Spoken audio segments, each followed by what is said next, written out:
Welcome back to the deep end.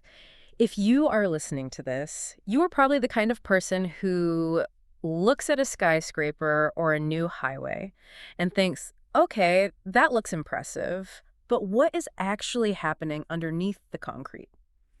Today, we are bringing the energy because we are tackling a topic that feels, incredibly intuitive, but it's actually one of the most dangerous traps in economics and politics. We are talking about progress. Or, as the textbooks call it, development. Exactly. It's that single most loaded word in the dictionary. I mean, it sounds positive, doesn't it? Development. Who could be against it? Of course. But as we're going to find out today, development is often a zero-sum game. Yeah. One person's high-speed train is another person's eviction notice. That is such a good way to put it. We are peeling back the shiny wrapper. We are not just reading a textbook today. We are decoding the very DNA of how nations move forward or how they leave people behind. Right. But before we get into the heavy lifting, I have a very special sort of specific introduction for this deep dive because we are serving a very dedicated community today. That's right. This isn't just general knowledge.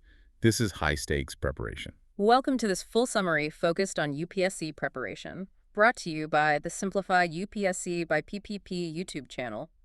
Now, I want to be really clear. This involves some heavy hitting. We are not just doing a casual summary. This one includes critical PYQ linkages. Previous year question linkages. That's it. We are taking the source material and directly plugging it into the matrix of past exams. Which is the only way to study, really. If you aren't linking concepts to actual questions, you're just, reading for entertainment. Precisely. So I have to humbly ask you, if you are finding value in this deep dive, please subscribe to the channel. It makes a huge difference. It really does. And for those who are capable, we ask you to support us on Patreon. It's your support that allows the team to keep bringing this super useful content to your ears. And on that note, we have to give a massive, heartfelt shout-out to all our current supporters. You folks help immensely in creating this content. We truly appreciate it. It keeps the lights on and the research deep. It really does. And, hey, engagement matters. Remind yourself to like the video and share your valuable comments. We actually read them. We do. Also, a quick resource update. We have free notes with practice PYQs available on the public Telegram channel. But if you want the VIP treatment, the full package. I'm talking access to all videos of this series at once, along with organized premium notes that include detailed notes, extra PYQs, and model mains answers. You should join the private Telegram library. And the way to do that is simple. Just DM on the public Telegram channel to join the private library. Okay, housekeeping done. Let's get to the mission. Our source material today is the NCERT Class 10 Economics, Chapter 1, Development. Now, I know what some of our listeners are thinking. Class 10, I'm preparing for the civil services. I'm a grown adult. Why are we going back to high school? And that is the classic trap. You might have read this chapter when you were 15, but you definitely didn't understand it. Yeah. I mean, the concepts in this chapter, equity, sustainability, human development, they are the absolute foundation for the toughest questions in the general studies mains papers. Okay, so this is where the twist comes in. This is the twist. We aren't just summarizing. We are layering in actual GS Mains questions from 2014, 2016, 2020, and even the fresh 2025 papers. We are going to show you how a simple sentence in a 10th grade book evolves into a complex administrative problem that determines the fate of millions. From the classroom to the war room, I love it. Let's start with the most basic question. What is development? If I asked a random person on the street, they'd probably say, more money. And they would be partially right, but mostly wrong. The answer starts by complicating this immediately. It introduces the idea that development involved aspirations and desires. Sure, we all want to live better. But the core question the book asks is, can life be better for all? That all is doing a lot of heavy lifting there. It is, a huge amount. Because all implies consensus, and development is rarely consensual. The text uses a table 1.1, to show that different people have wildly different and often conflicting goals. Right. Let's paint a picture here. The text contrasts a few characters. Let's look at the landless rural laborer. I want you to imagine this guy. He wakes up before dawn. He doesn't own the dirt he's standing on. What is his idea of development? It's definitely not a stock portfolio. No. His goal is survival and dignity. He wants more days of work. He wants better wages. And crucially, the text mentions he wants no social discrimination, and he wants his children to be able to go to a local school that actually teaches them something. He wants to pass out of his reality. A path out. Okay, now let's swivel the camera to the other side of the village. The prosperous farmer from Punjab. This guy owns the land. He's got a tractor. Maybe he's looking at buying a new SUV. What is his development goal? Well, he wants a high family income. And how does he achieve that? He needs to sell his crops at a high price. So he wants high support prices from the government. Makes sense. But here is the friction point. To maximize his profit, he wants to keep his costs low. And what is his biggest cost? Labor. Exactly. He wants hardworking and cheap laborers. Oh, I see where this is going. The landless laborer's development is higher wages. The prosperous farmer's development is cheap labor. They are literally wishing for opposite things. It is a direct collision. I mean, it's not even subtle. Yep. Development for one is destruction for the other. If the government raises the minimum wage to help the laborer, the farmer feels his development is being stifled. Right. If the government suppresses wages to help the farmer export more grain, the laborer starves. Yeah. This isn't just a difference of opinion, it's a fundamental conflict of interest. The text also mentions a social example, not just an economic one. The girl from a rich urban family. Right. She looks at her brother and sees he has freedom. He can go out late. He doesn't have to do chores, So her goal is freedom and equality. She wants her brother to share the household work. And the brother. But the brother, his development might be maintaining his privilege. He doesn't want to wash dishes. So her liberation is his inconvenience. It seems trivial with dishwashing, but when you scale this up to national policy, it gets violent. It does. The source material brings up the Sardar Sarovar Dam on the Narmada River. This is a massive, real-world example. It's the classic case study in Indian development economics. You have to understand the scale. On one side, you have industrialists, urban dwellers in Gujarat, and farmers in drought-prone areas. Okay. They are screaming for water and electricity. For them, that dam is a temple of modern India. It means factories can run, crops can grow in the desert. That is development with a capital D. But then you have the people who actually live in the valley. The tribals, the Adivasis. For them, the water rising behind the dam isn't a resource, it's an apocalypse. It submerges their ancestral lands, their forests, their homes. It breaks apart their communities. So they wouldn't want the dam at all. They don't want a mega dam. They might prefer small check dams or rainwater harvesting things that help them farm without destroying their homes. So when a prime minister or a chief minister cuts the ribbon on a dam and the news channels cheer progress, there is a whole population for whom that ribbon cutting is a funeral for their way of life. Precisely. And this leads to the first major takeaway for our UPSC aspirants. Development is not neutral. It is always political. It always involves trade-offs. Right. The question isn't, is this project good? The question is, good for whom? That's a critical distinction. So we've established that goals can conflict. But let's dig deeper into the goals themselves. Section 2 is titled Income and Other Goals. I like to think of this as the money isn't everything chapter. Which is easy to say when you have money. True, but the text makes a rigorous argument here. It does. It calls it the income plus theory. Look, no one is saying income doesn't matter. The text is clear. Money buys material goods. You need money for food, shelter, clothes. That's a given. Right. But the quality of life, that elusive thing that actually makes you happy, depends on non-material things. The text has this great line, money can buy a bed but not sleep. It sounds like a fortune cookie, but it's actually deep policy advice. It is. The text lists these non-material goals: equal treatment, freedom, security, and respect of others. Let me give you a scenario. I offer you a job. It pays 3 times what you make now. But you have to live in a war zone, your boss is allowed to hit you, and you are socially ostracized.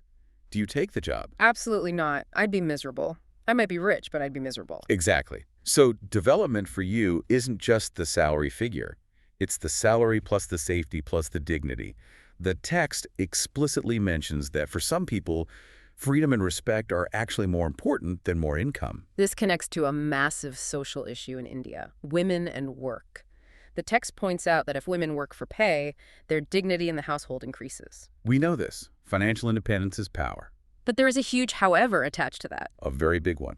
The text notes that women can only work if there is a safe and secure environment. If the streets aren't safe, if the office isn't safe, women stay home. The opportunity might exist on paper, but not in reality. And this is where we get to our first major PYQ linkage. You flagged a question from GS Paper 1, 2014. Yes, let's look at question 11. How does patriarchy impact the position of a middle-class working woman in India? Okay, let's workshop this. How do we use the Class 10 insert to answer a mains question? This is what everyone wants to know. Well, the insert establishes the baseline. Women want to work to gain dignity. That's their development goal. but the barrier is the lack of a safe and secure environment. Okay. Now, applying the UPSC lens, patriarchy is the social structure that destroys that safety. So your answer can have a few points. One, the double burden. Right. Work at the office, then come home and do it all again. Exactly. Patriarchy says working is fine, but cooking is your job. So the woman works 9 to 5, then comes home and works 6 to 11. That impacts her health and her career growth. And the safety aspect. That's point 2. Why is the environment unsafe? Because of patriarchal notions of ownership over women's bodies. So your answer involves connecting the economic desire to work, which we get from the NCERT, with the social barrier of patriarchy, which is in the question. You argue that development for women is stalled not because of a lack of jobs, but because of a lack of social evolution. That is a solid structure. It shows you understand the economics and the sociology. There's another question that you're right. Question 20. Yes, and it's a real paradox. Why do some of the most prosperous regions of India have an adverse sex ratio for women? Give your arguments. Right, because usually we think poverty equals bad social outcomes. So rich states should be better for women. That's the logical assumption. But the data says otherwise. Remember our prosperous farmer in Punjab, high income, but Punjab and Haryana historically have had some of the worst sex ratios in the country. So why? The NCERT teaches us that income and social progress are different tracks. You can have high income, that's development track A, but still have regressive social values like son preference, which means development track B is stalled. And the money makes it worse. In some ways, yes. Wealth allows people to afford sex-selective technologies. So money didn't solve the problem. It actually funded the discrimination. That is dark, but it's a crucial insight. You cannot just throw money at a society and expect it to become enlightened. Exactly. And that brings us to the next logical step. If money isn't everything, and if high income can hide deep social rot, how do we measure how a country is doing?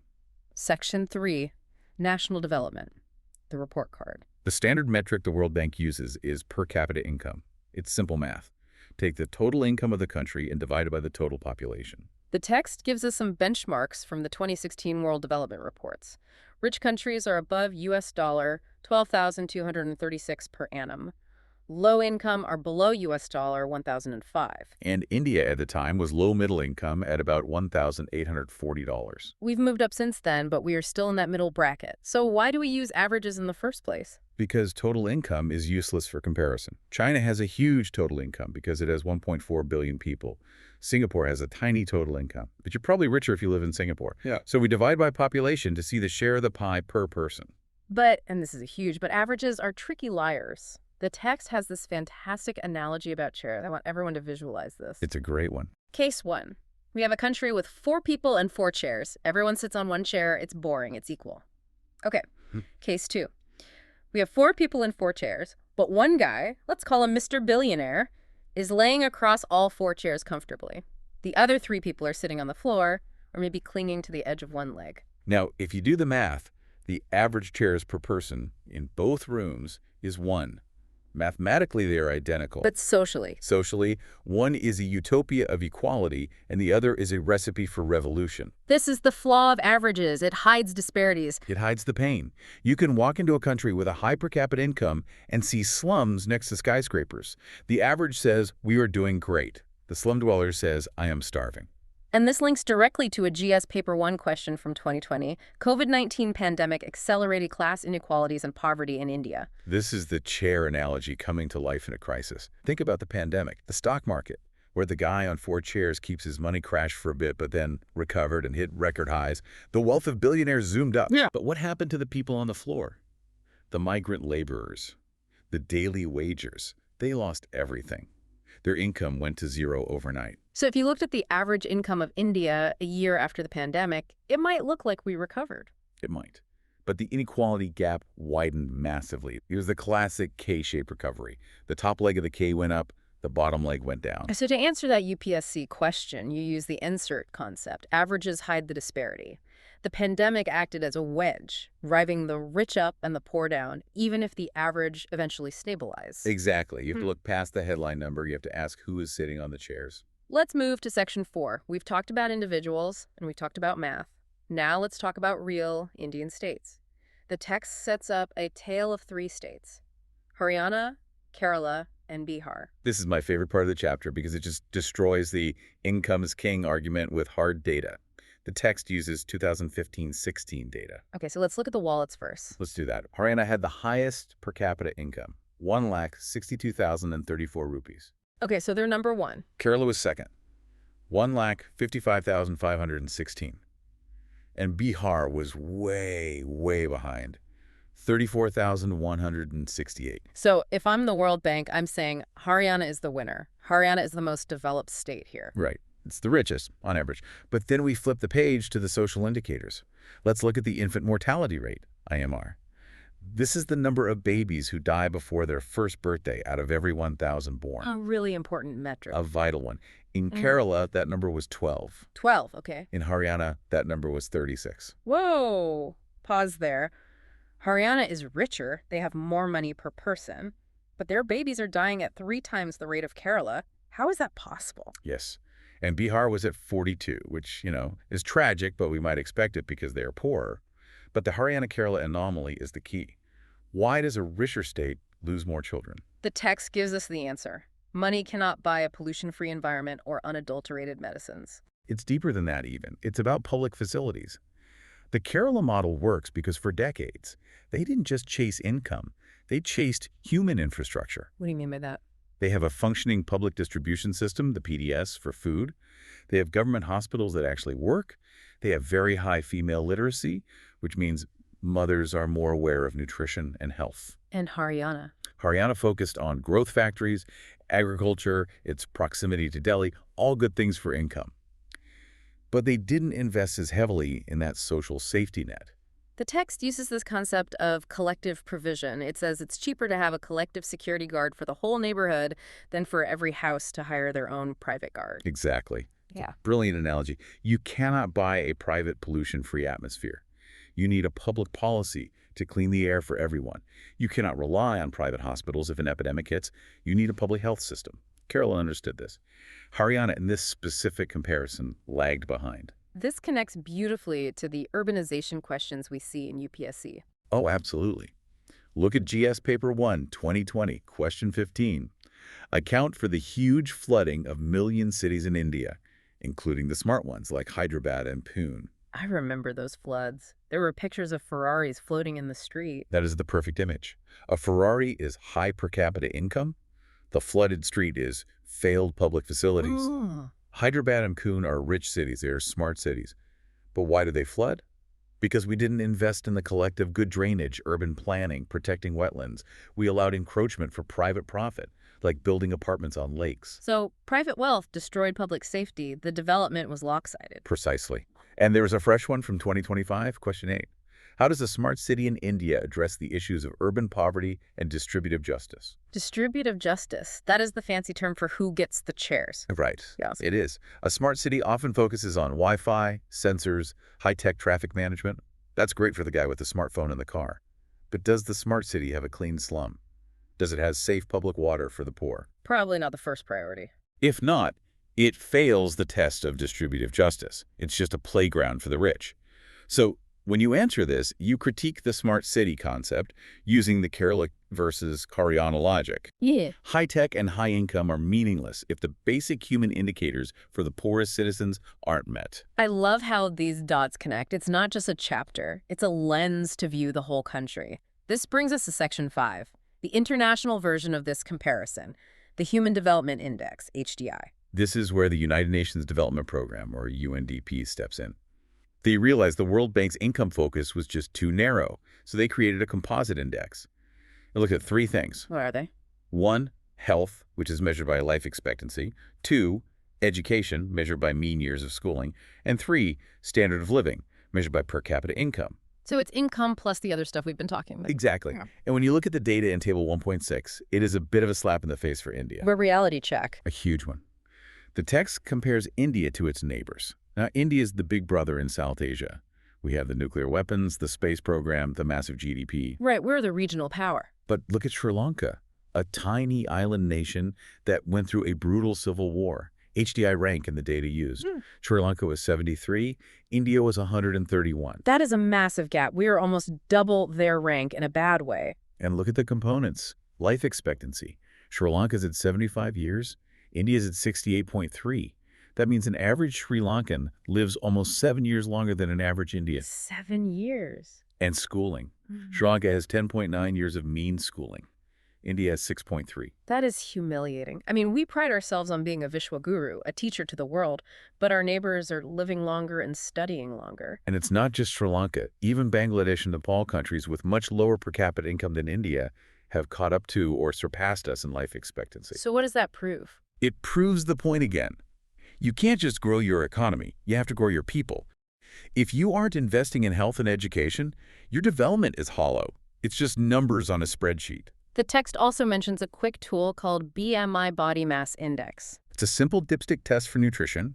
Weight in kilograms divided by height in meters squared. It's simple math. Very simple. Under 18.5, you are undernourished. Over 25, you are overweight. It's a way to cut through all the noise. You can talk about GDP all day, but if 20% of your population has a BMI under 18.5, you are failing. You are literally starving your workforce. So we've looked at the present, we've looked at the report card, now we need to look at the future. Section 6, sustainability. Because honestly, all this talk about income and factories is irrelevant if the planet dies. This is the existential crisis section. The text moves from development to sustainable development. It highlights the finite nature of our resources. It gives two key examples, groundwater and crude oil. Let's start with groundwater. It's a renewable resource, theoretically. The rain comes, the aquifer fills up, simple cycle. But we are treating it like a mining operation.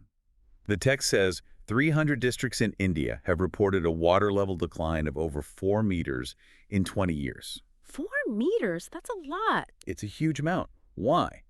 Because of that prosperous farmer again. He's pumping water to grow rice in Punjab, a semi-arid region where it shouldn't be grown so intensively. He's using free or subsidized electricity to pump out groundwater faster than the rain can replace it. So we're overdrafting our natural bank account. We are literally using tomorrow's water today. That's the phrase. That's a chilling phrase. And then there's crude oil. That's non-renewable. Once we burn it, it's gone forever. The reserves are depleting, and India is extremely vulnerable because we import most of our oil. If the price spikes in the Middle East, our entire development story stalls. But the philosophical core of this section is the quote from Mahatma Gandhi. I have it here.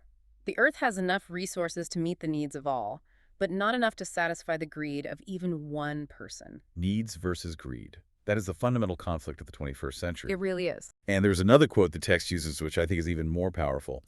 We have not inherited the world from our forefathers. We have borrowed it from our children. That flips the script. If I inherit a house, I can smash the windows if I want. It's mine. But if I borrow a car from a friend, I have to return it in perfect condition. Exactly. We are acting like owners, but we are actually tenants. And we are trashing the place. And the UPSC is obsessed with this topic right now. Look at the 2025 paper alone. Okay, what do we have? GS Paper 1, 2025, Question 6. Ecological and economic benefits of solar energy generation in India. This is the direct solution to the NCERT problem. NCERT problem. Crude oil is running out and it's polluting. UPSC solution, solar energy. Okay, so you link them directly. You have to. The economic benefit. We stop importing expensive oil. We get energy security. The ecological benefit. We stop climate change. You see how the exam asks you to fix the problems that were raised in Class 10? It's a clear progression, and the consequences of not fixing it are in the 2020 paper. Question 5 on desertification and Question 6 on melting of Himalayan glaciers. Those are the receipts. That's the bill coming due. If we ignore sustainability, we get desertification. The land turns to dust. We get floods from melting glaciers. The development we chase by burning coal comes back to bite us. There is one tricky question from 2025, Question 19, that I want to touch on. It asks, achieving sustainable growth could come into conflict with poor people's needs. This is the ultimate deep dive question. It brings us full circle to Section 1, conflicting goals. How so? Think about it. We want to stop cutting forests to save the climate. That's sustainability. But the poor tribal woman needs firewood to cook her dinner. That's her basic need. Right. We want to shut down polluting coal power plants. But that might raise the cost of electricity, and the poor can't afford a higher bill. So sustainability isn't easy. It often demands sacrifices. And the question is, who sacrifices? The rich who caused the pollution, or the poor who are just trying to survive? That's a very tough question. Answering this requires you to argue for common but differentiated responsibilities. The idea that the rich, whether they are nations or people, should bear the bigger burden of fixing the planet they broke. That is a powerful way to frame it. It's not just save the Earth, it's save the Earth fairly. We have covered a massive amount of ground today. We've gone from the definition of progress to the mechanics of inequality to the health stats of Kerala and finally to the drying aquifers of Punjab. It's a journey, and I hope the listeners realize now why we started with a Class 10 book. It's not simple. It's the blueprint for everything else. Let's summarize the big takeaways before we let you go. Number 1, development is a mixed bag. It's not just about money. It's about freedom, equal treatment, health, and security. And one person's development can be another person's destruction. Number 2, beware of averages. Per capita income is a useful liar. Always ask about the distribution. Always look for the guy taking up 4 chairs. Number 3, public facilities are the secret sauce. You can be rich in a poor country and still die of preventable diseases.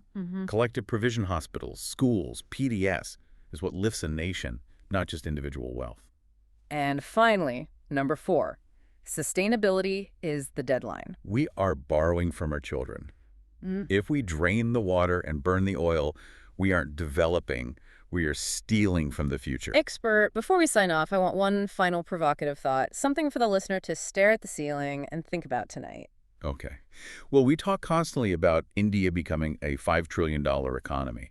We want the GDP to soar. We want bullet trains. We want to be a superpower. Right. It's the national ambition. But look at the data we just discussed. If our human development, our basic health, our ability to keep babies alive, our education levels lags behind a tiny debt-ridden neighbor like Sri Lanka, what are we doing? Are we becoming a developed nation, or are we just becoming a rich country with poor people? Are we building a nation where everyone gets a chair, or are we just building a bigger, more comfortable sofa for the guy who already has one? That is the question. And as a future administrator, your job isn't to build the sofa, it's to get everyone a seat at the table. A rich country with poor people. That hits hard. That is the challenge for our generation. That wraps up our deep dive into NCERT Class 10 Economics Chapter 1. I hope your brain is buzzing. It should be. Once again, if you found value in this deep breakdown, please subscribe to Simplified UPSC by PPP. We are building a community here, and we want you in it. And if you're capable, please support us on Patreon. Every bit helps us keep the lights on and the research thorough. A massive, massive thank you to our supporters. You folks make this possible. We see you, and we appreciate you. We really do. And don't forget, free notes and practice PYQs are waiting for you on the public Telegram channel. Go grab them. But if you want the full arsenal, the library videos, detailed premium notes, extra PYQs, and those crucial model mains answers, join the private Telegram library. Just DM us on the public channel to get in. Like the video, share it with a study buddy, and leave a comment below with your biggest takeaway. See you in the next deep dive.